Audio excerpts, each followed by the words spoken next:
istalgan orzuyingizga bir zumda erishish uchun men sizga bugun ajoyib zo'r texnika tayyorlab qo'ydim.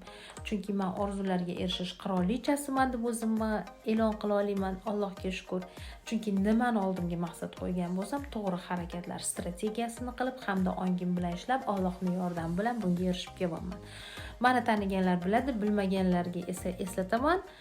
O'z kuchim, bilimim bilan, Allohning yordami bilan uy, mashina, sayohatlar hammasiga erishdim. Va endi bu bilimlarni sizga bo'lishmoqchiman. Shulardan bitta texnikani sizga tayyorlab qo'ydim.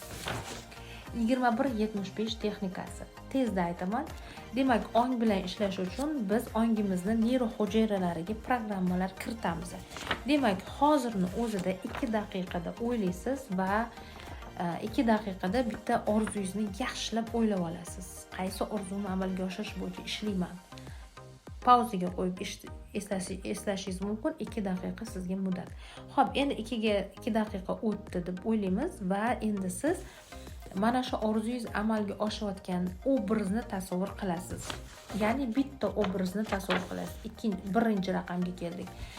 O'sha paytda siz misol uchun juda ham katta summani orzu qildingiz. 2 daqiqa ichida misol uchun uyga pul kelishini xohladingiz. 2 daqiqa uy orzusini tanlab oldingiz. Ana endi obrazda bitta obraz olasiz. Mana shu uyga pul qanaqa tarzda sizga kelyapti. Bitta obrazni tanlab olasiz. Masalan, popoliniya shot keldi. Yoki bo'lmasa, mana senga kalit, shu uyga senga sovg'a qilaman. Bo'ldi. Faqat bittasini tanlab olasiz obrazingizda. Ana endi 7-raqamga kelamiz. Mana shu tanlab olgan obrazimizni, ya'ni palonchi senga mana marhamat murod yoki baxtinisa mana senga uy yutib olding yoki senga sovg'a qilaman yoki osongina uy berilyapti senga marhamat mana kalit senga degan obrazni tanlab oldingiz yoki eringiz kelib senga uy onasi mana oilamizga deb sovg'a qilib yubordi. Obrazni o'zingiz tanlaysiz.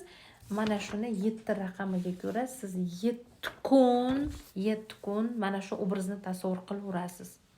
Har kuni necha marta esingizga kelsa, shuncha marta 7 kun ketma-ket qilasiz.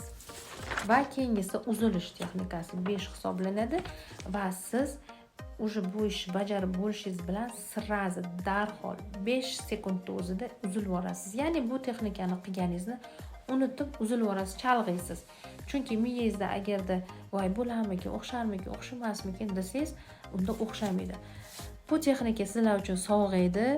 Ana endi shunaqangi texnikalar bilan o'zingiz ham ishlashni, o'rganishni xohlasangiz, men sizni ongim shifokorim prof kursimga taklif etaman. Hoziroq yozing. Mana shu kabi texnikalarni